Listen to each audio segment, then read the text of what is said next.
Hello students, कैसे हैं आप सभी लोग। उम्मीद है आप लोग बहुत अच्छे होंगे। माय नेम इज़ आशीष गिरी। एक स्टूडेंट ने रिक्वेस्ट किया था कि सर ट्रांसक्रिप्शन के टॉपिक को भी स्टार्ट कर दीजिए, ये भी मोस्ट इंपॉर्टेंट टॉपिक है और हमारे सिलेबस में मेंशन है।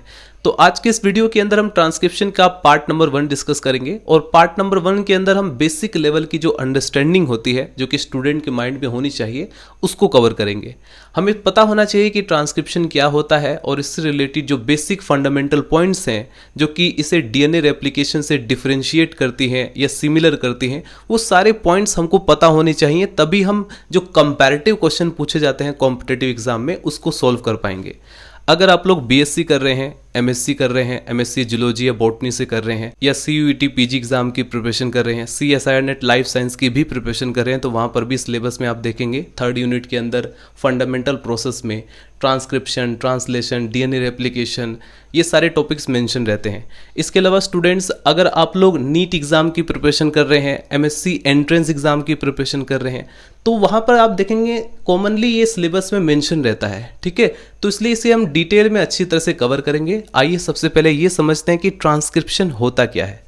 तो ट्रांसक्रिप्शन को अगर मैं बहुत ही सिंपल वे में डिफाइन करने की कोशिश करूं तो मैं कहूँगा it is a process of RNA synthesis, यानी डीएनए से आरएनए बनना ट्रांसक्रिप्शन कहलाता है। अब देखो यहाँ पर कई सारी बीएससी की बुक हैं, एमएससी की बुक्स हैं, या कई सारे लिटरेचर में मेंशन होता है कि जो ट्रांसक्रिप्शन होता है, transcription is the process of duplicating a segment of DNA into RNA for the purpose of gene expression.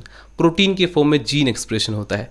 Some segments of DNA are transcribe into RNA molecule that can encode proteins, यानी कि DNA का जो थोड़ा सा segment है वो RNA molecule में transcribe होता है, और वो जो आरएनए मॉलिक्यूल होता है वो प्रोटीन के लिए इनकोडेड रहता है, जिसे हम मैसेंजर आरएनए कहते हैं, और अदर सेगमेंट्स हैं वो भी ट्रांसक्राइब हो जाते हैं।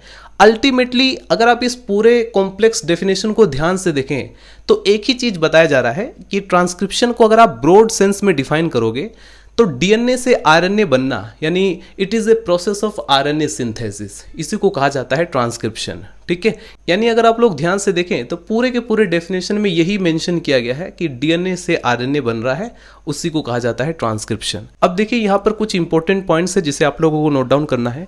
ट्रांसक्रिप्शन का जो प्रोसेस होता है वो डीएनए रेप्लिकेशन के प्रोसेस से कहाँ कहाँ पर डिफरेंस शो करता है और किन फंडामेंटल पॉइंट्स में वो जो डिफरेंस है वो हमें देखने को मिलता है। सबसे पहले हम उसको डिस्कस करते हैं। ठीक है, अब जैसा कि डीएनए रेप्लिकेशन का जो प्रोसेस होता है वो आप अच्छी तरह से जानते हैं कि रेप्लिकेशन जिस साइट से स्टार्ट होता है, यानी जिस पॉइंट से डीएनए रेप्लिकेशन स्टार्ट होता है, उसे हम कहते हैं ऑरिजिन ऑफ रेप्लिकेशन। अब जैसे मान लीजिए डीएनए का एक स्ट्रैंड है, ठीक है, अगर डीएनए का सिंथेसिस यहां से स्टार्ट होगा, मान लीजिए डीएनए रेप्लिकेशन इस पॉइंट से स्टार्ट हो रहा है, तो इस पॉइंट को हम क्या बोलेंगे, ऑरिजिन ऑफ रेप्लिकेशन। अब देखो डीएनए हमें ये भी अच्छी तरह से पता है, अगर आप लोगों ने डीएनए का प्रोसेस को समझा होगा कैसे डीएनए रेप्लिकेट करता है, तो आपने पढ़ा होगा कि डीएनए का जो प्रोसेस होता है वो बाई डायरेक्शनल होता है, यानी इस डायरेक्शन में भी डीएनए का रेप्लिकेशन होता है और इस डायरेक्शन में भी होगा, यानी दोनों ही डायरेक्शन में डीएनए का रेप्लिकेशन होता है, तो इसे हम बोलते हैं बाई डायरेक्शनल।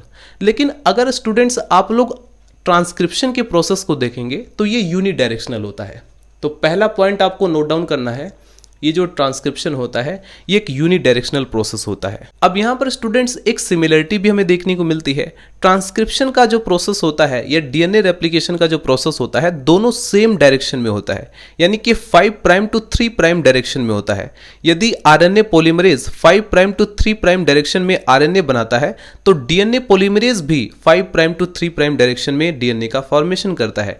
इट मीन्स कि हम क्या देख रहे हैं कि ये दोनों के दोनों प्रोसेस जो होते हैं वो एक ही डायरेक्शन में जा रहे हैं, 5 प्राइम टू 3 प्राइम डायरेक्शन में इनकी सिंथेसिस होती है। अब यहाँ पर एक और इंपॉर्टेंट फंडामेंटल पॉइंट है जिसे आपको नोटिस करना है।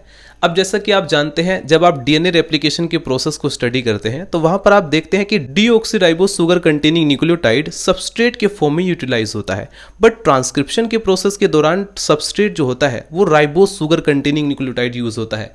तो 3rd पॉइंट आप लोग नोट डाउन करेंगे, जब भी आप ट्रांसक्रिप्शन के प्रोसेस को स्टडी करते हैं तो वहां पर आप पाएंगे सबस्ट्रेट के फॉर्म में राइबो न्यूक्लियोटाइड, यानी जिसे आप लोग शॉर्ट फॉर्म में RNTPS के फॉर्म में भी लिख देते हैं। यानी ये जो है ट्रांसक्रिप्शन की प्रोसेस में सबस्ट्रेट के फॉर्म में यूटिलाइज होता है। ठीक है, अब डीएनए आरएनए में आप लोग बचपन से 9th या 8th क्लास से ही पढ़ते आ रहे हैं कि क्या अंतर होता है।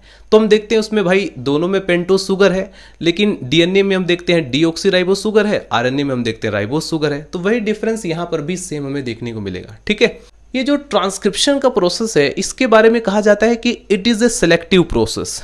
ये एक सिलेक्टिव प्रोसेस है। अब ऐसा क्यों कहा गया, आप सबसे पहले इसके बारे में समझते हैं। यदि स्टूडेंट्स हम डीएनए रेप्लिकेशन के प्रोसेस को इस पॉइंट के बिहाफ पर कंपैरिजन करें तो डीएनए रेप्लिकेशन का प्रोसेस जो होता है वो सिलेक्टिव नहीं होता है। यदि ई कोलाई का डीएनए रेप्लिकेशन के प्रोसेस में एंटर करता है तो वहां पर पूरा का पूरा डीएनए ही पार्टिसिपेट करता है। ऐसा नहीं होता है स्टूडेंट्स की कुछ पोर्शन डीएनए का पार्टिसिपेट कर रहा है, रेप्लिकेशन को परफॉर्म कर रहा है और कुछ पोर्शन पार्टिसिपेट नहीं कर रहा है। ऐसा बिल्कुल भी नहीं होता है। ऐसा सिर्फ और सिर्फ ट्रांसक्रिप्शन के प्रोसेस में होता है, क्योंकि ट्रांसक्रिप्शन एक सिलेक्टिव प्रोसेस होता है और इस प्रोसेस के ड्यूरेशन में हम देखते हैं एक पर्टिकुलर पोर्शन ही ट्रांसक्राइब होता है। राइट स्टूडेंट्स, जबकि डीएनए रेप्लिकेशन जो होता है वो एक नॉन सिलेक्टिव प्रोसेस होता है। राइट, उसमें पूरा का पूरा डीएनए ही पार्टिसिपेट करेगा। अब इसके बाद 5वां पॉइंट भी नोट डाउन कीजिए। इसके बिहाफ पर भी हम देखते हैं कि क्या डिफरेंसेस निकल कर आते हैं। देखिए, रेप्लिकेशन के प्रोसेस के दौरान हम देखते हैं कि डीएनए के दोनों स्ट्रैंड्स सेम टाइम में रेप्लिकेशन के प्रोसेस में परफॉर्म करते हैं। यानी दोनों स्ट्रैंड्स रेप्लिकेशन के प्रोसेस के दौरान टेम्पलेट का काम करेंगे। बट स्टूडेंट्स, यदि आप लोग ट्रांसक्रिप्शन में देखेंगे तो ये कंडीशन नहीं होती है। यदि कोई पोर्शन डीएनए का रेप्लिकेशन के प्रोसेस में एंटर करता है ट्रांसक्रिप्शन के प्रोसेस में, तो किसी एक पर्टिकुलर मोमेंट में एक ही स्ट्रैंड टेम्पलेट के फॉर्म में काम करेगा। दोनों स्ट्रैंड जो होंगे वो साइमल्टेनियसली टेम्पलेट के तौर पर काम नहीं करते हैं। तो इस वजह से स्टूडेंट्स, मैंने ये पॉइंट मेंशन किया है ट्रांसक्रिप्शन के प्रोसेस में, एट वन टाइम यानी एक ही टाइम में only one DNA strand act as a template. दोनों डीएनए स्ट्रैंड टेम्पलेट की तरह काम नहीं करते हैं, जैसे कि आप लोग डीएनए रेप्लिकेशन में देखते हो। यहां पर डिफरेंट होता है। ठीक है, तो यहां पर भी हम देखते हैं इस पॉइंट के बिहाव पर भी डीएनए रेप्लिकेशन और जो ट्रांसक्रिप्शन होता है इसमें डिफरेंस निकल कर आता है। इसके अलावा स्टूडेंट्स, एक और पॉइंट आप लोग मेंशन कर सकते हैं कि ट्रांसक्रिप्शन का जो प्रोसेस होता है वो प्राइमर इंडिपेंडेंट होता है, हेलिकेज इंडिपेंडेंट भी होता है। राइट, तो ये कुछ इंपॉर्टेंट पॉइंट्स हैं जिसके बेस पर स्टूडेंट आप लोग ट्रांसक्रिप्शन से रिलेटेड एक तो बेसिक अंडरस्टैंडिंग आपको होगी। इसके अलावा जो डीएनए रेप्लिकेशन है उससे आप कैसे इसे डिफरेंशिएट कर सकते हैं वो भी समझ में आएगा। अब हम स्टूडेंट्स आगे प्रोसीड करते हैं। अब स्टूडेंट्स, आप लोग एक और इंपॉर्टेंट पॉइंट नोट डाउन करेंगे और डायग्राम की मदद से थोड़ा सा समझने की कोशिश करेंगे। अब ये एक कन्वेंशन है। ठीक है, अब इसके बिना जो है आप ट्रांसक्रिप्शन के प्रोसेस को नहीं समझ पाएंगे। तो इसमें करना क्या है, अब जैसा कि थोड़ा लॉजिकल सोचना है। जैसा कि आप जानते हैं भाई, हम लोग क्या पढ़ रहे हैं, ट्रांसक्रिप्शन। ट्रांसक्रिप्शन का क्या मतलब होता है, डीएनए से आरएनए बनना। तो डीएनए कहाँ पर मौजूद है, अब जितने भी आप लोग प्रोकैरियोटिक देखते हैं, यूकैरियोटिक देखते हैं जो सेल होती हैं, या वायरस के अंदर भी देखते हैं, यानी कि ऑर्गेनिज्म के अंदर डीएनए प्रेजेंट होता है और मोस्टली ये जो है जेनेटिक मटेरियल के तौर पर काम करता है। हम यहाँ पर जो ट्रांसक्रिप्शन का प्रोसेस डिस्क्राइब कर रहे हैं ये यूकैरियोटिक और प्रोकैरियोटिक ऑर्गेनिज्म के रेस्पेक्ट में डिस्क्राइब कर रहे हैं। राइट, जो यूकैरियोटिक और प्रोकैरियोटिक सेल ट्रांसक्रिप्शन के प्रोसेस को परफॉर्म करती है, यानी डीएनए से आरएनए बनने के फॉर्मेशन को परफॉर्म करती है, हम उसके बारे में डिस्कस कर रहे हैं। ठीक है, तो अगर हम यूकैरियोटिक और प्रोकैरियोटिक ऑर्गेनिज्म के रेस्पेक्ट में डिस्क्राइब कर रहे हैं तो वहां पर हम ये पाते हैं कि डीएनए डबल स्ट्रैंडेड फॉर्म में पाया जाता है। तो यहां पर देखिए, इस डायग्राम में मैंने डबल स्ट्रैंडेड डीएनए को रिप्रेजेंट किया है। अब इस डायग्राम के अंदर अगर आप लोग ऊपर वाले पोर्शन को देखेंगे, ये जो अपर स्ट्रैंड होता है स्टूडेंट्स, इसमें एक पर्टिकुलर कन्वेंशन को फॉलो किया गया है। और वो कन्वेंशन क्या है कि हम जो है अपर जो स्ट्रैंड होगा उसमें लेफ्ट हैंड साइड पर हम इसे मानेंगे 5 प्राइम एंड। जैसे ही आप इसे 5 प्राइम एंड मानते हैं स्टूडेंट्स, अल्टीमेटली तीनों के रिजल्ट हमें सामने मिल जाते हैं। क्या कि एक तो अगर ये 5 प्राइम एंड हो गया तो इसका अपोजिट ये 3 प्राइम एंड होगा। यानी कि अगर मैं यहां पर मेंशन ना भी करूं तो भी आपको इसकी मदद से पता चल सकता है कि ये जो है 3 प्राइम एंड होगा।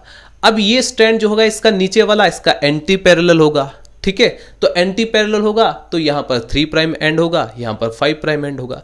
यानी सिर्फ एक कन्वेंशन यहां पर फॉलो किया गया है अपर स्ट्रैंड में कि भाई जो लेफ्ट हैंड साइड है इस एंड पर आपको 5 प्राइम एंड मेंशन करना होगा। राइट स्टूडेंट्स, तो इस कन्वेंशन को आप लोग याद रखेंगे, डायग्राम की मदद से मैं ऑलरेडी बता भी चुका हूं। अब हम जानने की कोशिश करते हैं कि भाई ट्रांसक्रिप्शन यूनिट क्या है, क्योंकि अपकमिंग वीडियोस के अंदर इस वर्ड को मैं बार बार यूज करूंगा, तो इसका मतलब आपको पता होना चाहिए कि ट्रांसक्रिप्शन यूनिट क्या है। देखो अभी अभी मैंने क्या मेंशन किया कि ये जो ट्रांसक्रिप्शन होता है it is a selective process. Transcription का प्रोसेस एक सेलेक्टिव प्रोसेस है, यानी जब भी ट्रांसक्रिप्शन का प्रोसेस इनिशिएट होगा तो होल डीएनए ट्रांसक्राइब नहीं होता है, बल्कि उस होल डीएनए का यानी पूरे डीएनए का एक स्पेसिफिक रीजन ही, एक पर्टिकुलर पार्ट ही, पोर्शन ही ट्रांसक्राइब करता है। तो डीएनए ट्रांसक्रिप्शन के ड्यूरिंग जो पर्टिकुलर पोर्शन ट्रांसक्राइब होता है यानी जिस पे ट्रांसक्रिप्शन होता है उसी को हम डिस्क्राइब करते हैं ट्रांसक्रिप्शन यूनिट। ठीक है, एक बार मैं फिर से रिपीट कर दूं, आपको पता है भाई बहुत बड़ा एक डीएनए है, ठीक है, उस बड़े से डीएनए के अंदर एक छोटा सा सेगमेंट ऐसा है जो कि ट्रांसक्राइब होने वाला है, यानी उस सेगमेंट की मदद से आरएनए बनेगा। तो उस पूरे सेगमेंट को हम क्या बोलेंगे? Transcription unit. तो ये जो आप लोग देख रहे हैं इसको मैं थोड़ा सा समझा देता हूं, डायग्राम की मदद से आप लोग समझ जाएंगे। ध्यान से देखिए, ये वो पोर्शन है जहां से ट्रांसक्रिप्शन इनिशिएट होगा, तो इसको मैं बोल रहा हूं ट्रांसक्रिप्शन स्टार्ट साइट। और ये वो पोर्शन है स्टूडेंट्स जहां पर ट्रांसक्रिप्शन टर्मिनेट हो जाएगा, यानी कि ये इन दोनों के बीच में ये जो पूरा का पूरा पोर्शन है इसको हम बोलेंगे ट्रांसक्रिप्शन यूनिट। तो डायग्राम की मदद से भी आपको आइडिया हो गया होगा। अब ध्यान रखना है स्टूडेंट्स कि हमें इस बात से मतलब नहीं है कि इस पूरे यूनिट के अंदर, इस पूरे रीजन में या इस पूरे के पूरे ये जो पोर्शन है इसके अंदर कितने जीन प्रेजेंट है, ठीक है, एक है या दो है, इससे हमें मतलब नहीं है। हमें सिर्फ ये देखना है कि ट्रांसक्रिप्शन स्टार्ट साइट ये है, ट्रांसक्रिप्शन टर्मिनेशन साइट ये है, और इन दोनों के बीच जो पोर्शन है उसको हम बोलेंगे ट्रांसक्रिप्शन यूनिट। राइट स्टूडेंट्स, तो हमें सिर्फ ये देखना है कि आरएनए पॉलीमरेज किस पर्टिकुलर लोकेशन पर आकर बाइंड करता है। अगर आप लोग इंटेलिजेंट है तो इस बात को अच्छी तरह से जानते हैं कि कहां पर बाइंड करेगा। जो ट्रांसक्रिप्शन स्टार्ट साइट है वहीं तो आकर बाइंड करेगा, क्योंकि उस ट्रांसक्रिप्शन वहीं से तो इनिशिएट करेगा। और जहां पर बाइंड करता है और बाइंड करने के बाद किस पर्टिकुलर लोकेशन पर जाने के बाद वो एंड करता है, तो एंड कहां पर करेगा? ट्रांसक्रिप्शन टर्मिनेशन साइट पर जाकर के जो आरएनए पॉलीमरेज है वो ट्रांसक्रिप्शन के प्रोसेस को एंड करेगा। तो इन दोनों के बीच के डिस्टेंस को, एक तो जहां पर आरएनए पॉलीमरेज बाइंड किया और दूसरा जहां पर ट्रांसक्रिप्शन के प्रोसेस को एंड किया, दोनों के बीच के डिस्टेंस को हम बोलेंगे ट्रांसक्रिप्शन यूनिट। ठीक है, आई होप मैं बहुत अच्छी तरह से आपको समझा पा रहा हूं, लेकिन फिर भी अगर आपको डाउट होगा तो आप लोग कमेंट सेक्शन में मेंशन कर देना। अब देखिए, ट्रांसक्रिप्शन के प्रोसेस को जब हम स्टडी करते हैं तो वहां पर एक और टर्म्स यूज किया जाता है, डाउनस्ट्रीम, अपस्ट्रीम।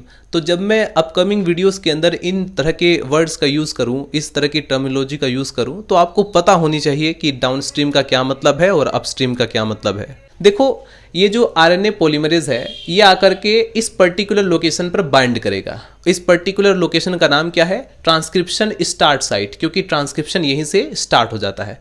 अब बाइंड करने के बाद ये जिस पर्टिकुलर डायरेक्शन में मूव करता है, मान लीजिए इस डायरेक्शन में मूव कर रहा है, तो इसको हम बोलेंगे डाउनस्ट्रीम। अगर ये इस डायरेक्शन में मूव करता तो इसे हम बोलते अपस्ट्रीम। यानी कि डायरेक्शन डाउनस्ट्रीम होगा या अपस्ट्रीम होगा, ये किस बात पर डिपेंड कर रहा है? ये डिपेंड कर रहा है कि आरएनए पॉलीमरेज किस डायरेक्शन में मूव करेगा।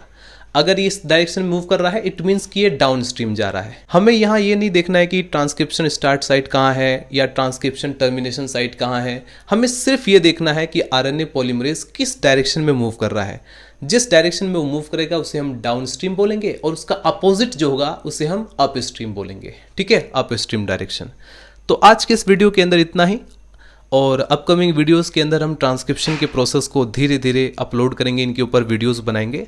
और यदि आपको टॉपिक इंटरेस्टिंग लगे और समझ में आ रहा हो तो भी कमेंट करें, और नहीं आ रहा है तो भी कमेंट करें, क्योंकि कमेंट से हमें थोड़ा सा ये रियलाइजेशन होता है कि आप लोग हमारी वीडियोज़ को देखते हैं और पसंद करते हैं। मिलते हैं नेक्स्ट वीडियो में। Bye bye, Tata.